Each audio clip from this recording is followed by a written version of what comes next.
दादा मुर्शद सरकार दे चंद अशार तर्ज भी मेरे बाबा मेरे हादी पेशवा की तर्ज दे विच मैं कोशिश करांगा पढ़न दी।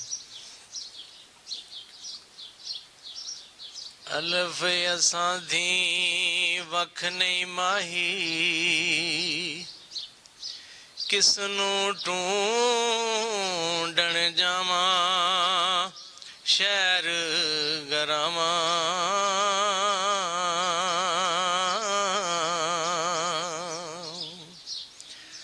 नहनो अकरब दसां पईयां पढ़ के ना शर्मावा करां नदावा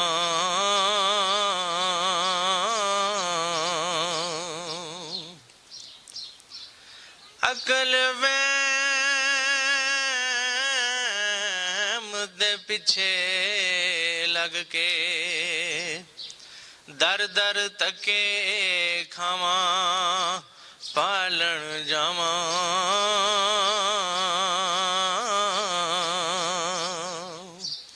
मोहम्मद अजीम होवा माकुम नाले पढ़ा पढ़ावा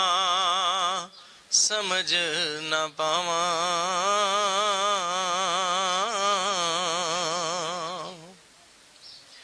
दीन दे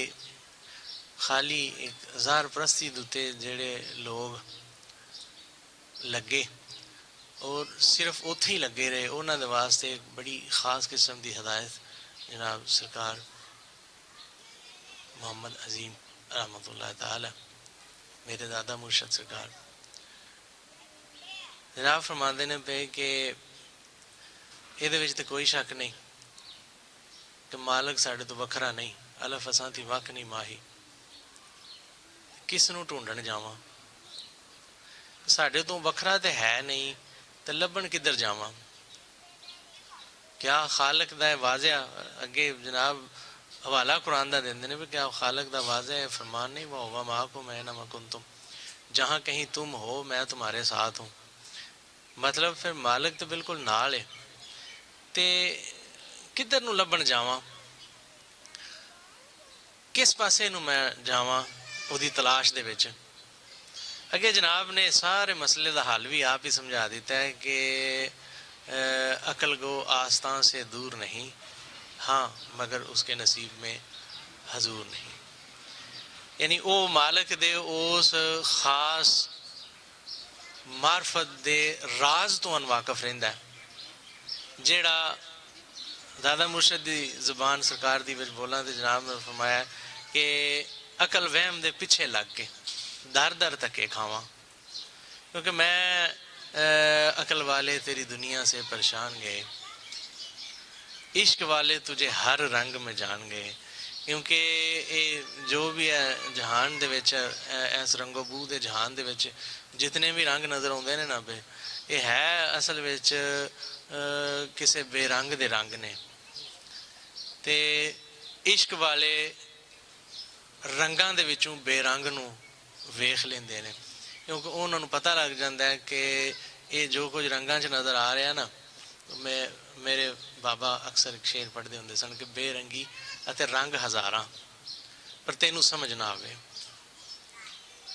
है बेरंगी लेकिन हज़ारां रंगां दे विच सामने आ गई है बेरंगी अते रंग हज़ारां पर तेनू समझ ना आवे छड़ रंगां दी यारी यारा यार जमाल विखावे अकल वहम दे पिछे लग के दर दर धक्के खावां ते भालन जावां लभन जाना वा पिया कि ओ वकरा जोई चरा दर पेचो ताबी वो पैदा तेरे तू पैदा तू जेरे नकाबी कि ओ ते तेरे इस होने दे ओले ही है लेकिन जिन्नी देर तक तू इस होने दा पर्दा ना उठाए जिन्नी देर तक इस जारी रंगो बू दे जहान दे विचों असल हकीकत नूं वेखण वाल दा ख्याल और शौक लैके ना टुरे उन्नी देर तक असल रंग नज़र नहीं आना। जनाब फरमांदे ने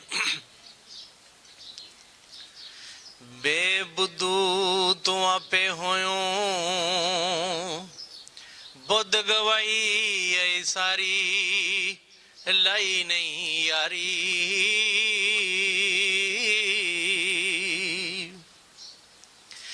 बोल तोल दी जाच ना सीखी होई ਐਵੇਂ ਹੀ ਹਾ ਕਰ ਮਾਰੀ ਉਮਰਾਂ ਸਾਰੀ।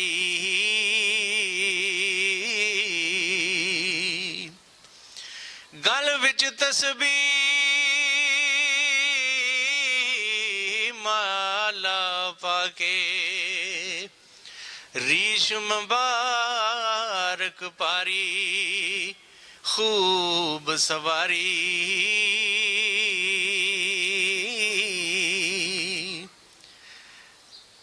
आखिरी शेर की आखिरी लाइन बहुत ज़्यादा अहमियत रखती है क्योंकि ये हदायत का वो खास रंग दिता गया जिहदे पिछे सारी बनावट तो दस दी गई है। आखिर ते जनाब फरमाते ने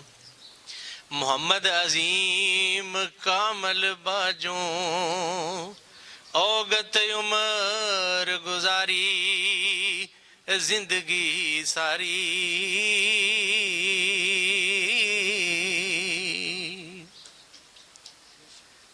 ते तू मतलूब जगत दा बेली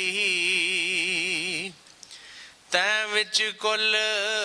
खुदाइयां आन समाइयां।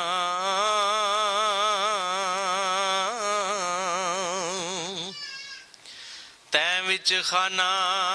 काबा जमना गंगा रावी आइयां मेरे साइयां।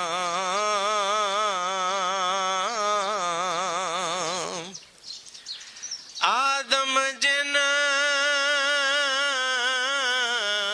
मलाइक हर शै दिल दे अंदर आइयां ते रब लबाइयां।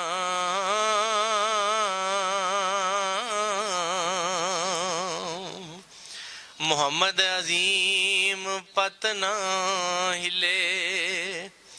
तैं बिन मैं अजमाइयां सच अखाइयां।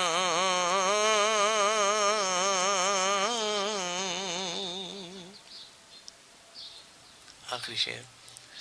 से सबूत होंदा उस वेले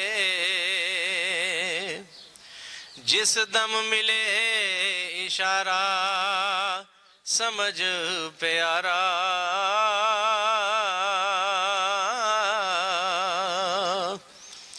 बन तवक्कल अल्लाह उते बेड़ी ठेली यारा करके जारा।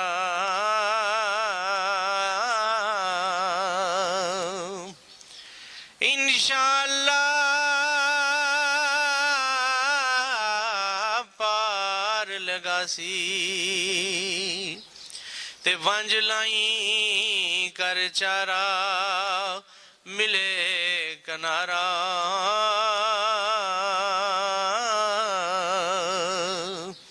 मोहम्मद अजीम ये नहीं मुश्किल कोई नहीं करदा चारा ज्यों वरतारा।